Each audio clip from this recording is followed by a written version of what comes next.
বিসমিল্লাহির রহমানির রহিম। প্রিয় শিক্ষার্থীবৃন্দ, আসসালামু আলাইকুম। আশা করি বাড়িতে কঠোর পরিশ্রম করে যাচ্ছ।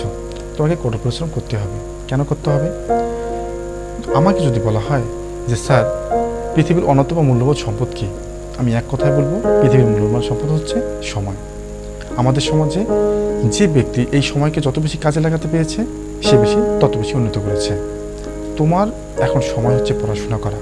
তুমি যদি এই পড়াশোনাটা সঠিকভাবে চালিয়ে যেতে না পারো, তাহলে তো অবশ্যই তোমার ভালো রেজাল্ট হবে না। যে শিক্ষার্থী প্রতিটি সেকেন্ডকে কাজে লাগাতে পারবে, সে অবশ্যই উন্নতি করবে। যাই হোক, তোমার যাতে পড়াশোনার কোনো ব্যাঘাত না ঘটে, এই কারণে আজকে আমি বুঝতে হয়েছি রসায়ন দ্বিতীয় পত্রের প্রথম অধ্যায় অর্থাৎ পরিবেশ রসায়নের একটি গুরুত্বপূর্ণ টপিক নিয়ে। টপিক হচ্ছে অ্যাভোগাড্রোর সূত্র। আশা করি শেষ পর্যন্ত ভিডিওটা দেখবা এবং ভিডিওটি যদি ভালো লাগে তাহলে লাইক দিতে ভুলবে না, এবং যদি কোনো আমার জন্য দিক নির্দেশনা থাকে তাহলে কমেন্ট করতে ভুলবে না, এবং সবার আগে যদি ভিডিও পেতে চাও তাহলে অবশ্যই চ্যানেলটি একটু সাবস্ক্রাইব করে নিতে হবে। যাই চলে যাই আজকে আলোচনায়। আজকে আমি যে বিষয়টা নিয়ে আলোচনা করব সেটা হচ্ছে অ্যাভোগাড্রোর সূত্র। কেমন? তো এই সূত্রে যাওয়ার আগে আমরা একটা বিষয় দেখে নিই। 3টে পাত্র আমরা নিয়েছি। এই 3টে পাত্রের আয়তন একই। 3টে পাত্রের আয়তন হচ্ছে 50 লিটার। 3টে পাত্রে একই চাপে রাখা হয়েছে, 1 অ্যাটমসফিয়ার চাপে।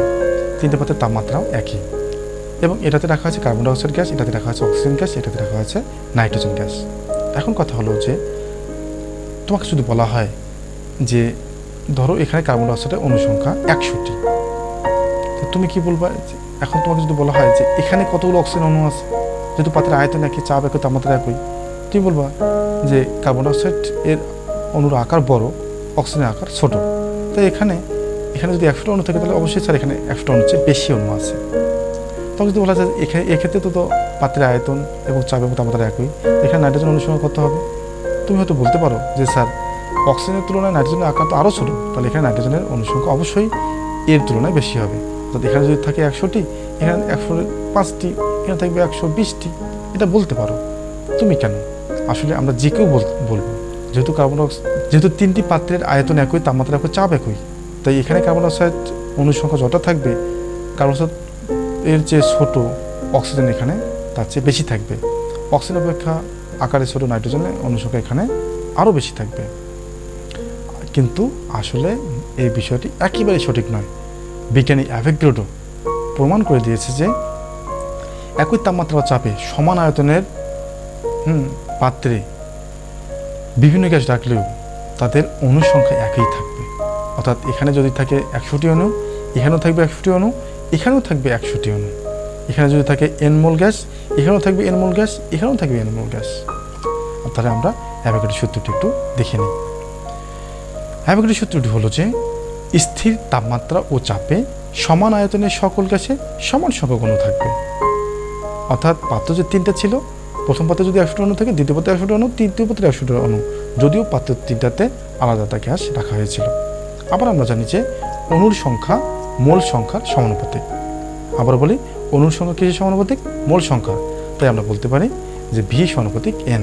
অর্থাৎ 3টে পাত্রের আয়তন যদি একই ভি হয়, তাহলে 3টে পাত্রে একই সংখ্যক মোল বিদ্যমান, অর্থাৎ 3টা গ্যাসের একই সংখ্যক মোল বিদ্যমান থাকবে। n হচ্ছে মোল সংখ্যা, অর্থাৎ ভি সমানুপাতিক n। আমরা যদি nকে অনুসংখ্যা ধরি তাও ঠিক আছে, যে ভি পাত্রে প্রথম পাত্রে এ ওর আয়তন ভি ছিল, ওখানে অনুসংখ্যা হচ্ছে n। দ্বিতীয় পাত্রের আয়তন তো ভি, অনুসংখ্যা n। তৃতীয় পাত্রের আয়তন তো ভি, অনুসংখ্যা n। আবার যদি অনুসংখ্যা যেহেতু মূল সংখ্যা সমানুপাতিক, অতএব আমরা বলতে পারি 3টে পাত্রের আয়তন যদি একই ভি হয়, তাহলে 3টে পাত্রে 3টে গ্যাসেরই একই সংখ্যক মোল বিদ্যমান, অর্থাৎ ভি সমানুপাতিক n, যখন পি এবং টি স্থির। কেমন? তো এখন এখানে আমরা একটা টপিকস উল্লেখ করলাম, সেটা হচ্ছে মোল। এখন এই মোলটা কি? মোলটা হচ্ছে যে গ্রামে প্রকাশিত আণবিক ভর বা পারমাণবিক ভরকে মোল বলে। গ্রামে প্রকাশিত আণবিক ভর এবং পারমাণবিক ভরকে কি বলা হচ্ছে? মোল বলা হচ্ছে। কার্বন ডাইঅক্সাইডের 1 মোল কত? যে কার্বন ডাইঅক্সাইডের আণবিক ভর কত? 44। হ্যাঁ, আণবিক ভর হচ্ছে 44। এটাকে যদি আমরা গ্রামে প্রকাশ করি তাহলে সেটা কি হয়ে গেল? মোল হয়ে গেল। কয় মোল? 1 মোল। 1 মোল হয়ে গেল। তাহলে কি গ্রামে প্রকাশিত আণবিক ভরকে কি বলা হচ্ছে? মোল। আবার যদি বলা হয় যে কার্বনের পারমাণবিক ভর কত? 12, এটাকে যদি আমরা গ্রামে প্রকাশ করি তাহলে সেটাকে কি বলবো? 1 মোল। তাহলে মোলের একটা ধারণা আমরা কি পেলাম, যে গ্রামে প্রকাশিত আণবিক ভর বা পারমাণবিক ভরকে মোল বলা হয়। এটা ছাড়াও মোলের আরেকটা আধুনিক সংজ্ঞা আছে, সেটা হলো যে মোল হলো কোনো পদার্থের সেই পরিমাণ যা এই সংখ্যক এতটি, অর্থাৎ 6.023 × 10⁻23 এতটি অণু বা পরমাণু ধারণ করে, পরমাণু বা আয়ন ধারণ করে। ঠিক আছে, তাহলে মোলের আধুনিক সংখ্যাটা কি, যে কোনো পদার্থের সেই পরিমাণ যা 6.023 × 10⁻23 এতটি অণু, পরমাণু বা আয়ন ধারণ করে, এটাকে বলা হচ্ছে মোল। তাহলে কার্বন ডাইঅক্সাইডের যে 1 মোল আমরা পেলাম, এই এক মোল পেলাম, 1 মোলের অণু সংখ্যা কতগুলো হবে? কার্বন ডাইঅক্সাইডের 1 মোলের অণু সংখ্যা হচ্ছে যে 6.023 × 10⁻23। কেমন?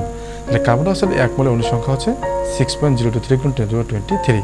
অন্যভাবে কার্বনের 1 মোলের পরমাণু সংখ্যা হবে 6.023 × 10⁻23। এটা হচ্ছে আসলে মোল। ওকে, এখন এই যে একটা সংখ্যা পেলাম যে 6.023 × 10⁻23, এটাও আসলে অ্যাভোগাড্রোর আবিষ্কার। সেটা কি? সেটা হচ্ছে অ্যাভোগাড্রোর সংখ্যা। অ্যাভোগাড্রোর সংখ্যাটা কি? এসটিপিতে, অর্থাৎ প্রমাণ তাপমাত্রা অর্থাৎ স্ট্যান্ডার্ড টেম্পারেচার অ্যান্ড প্রেসারে কোনো পদার্থের 1 মোলে কতগুলো অণু থাকে? 6.023 × 10⁻23। এই সংখ্যাকে বলা হচ্ছে অ্যাভোগাড্রোর সংখ্যা। ঠিক আছে, এটাই ছিল অ্যাভোগাড্রোর সূত্র, মোল এবং অ্যাভোগাড্রোর সংখ্যা ধারণা। এই অ্যাভোগাড্রোর সূত্রে একটা গুরুত্ব আছে। গুরুত্ব হচ্ছে যে এই অ্যাভোগাড্রো প্রথম আমাদের অণু ধারণা দেয় এবং অণু এবং পরমাণুর পার্থক্য বুঝতে আমাদের সাহায্য করে, এবং এই অ্যাভোগাড্রোর সূত্রের সাহায্যে আমরা যে কোনো পদার্থের আণবিক ভর নির্ণয় করতে পারি। কেমন? এই ছিল আজকে আলোচনা। এতক্ষণ থেকে সময় দেওয়ার জন্য ধন্যবাদ। তো প্রিয় শিক্ষার্থীবৃন্দ, এই ছিল আজকের আলোচনা।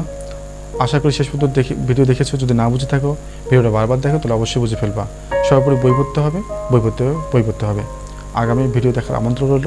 এই কামনায় আসসালামু আলাইকুম।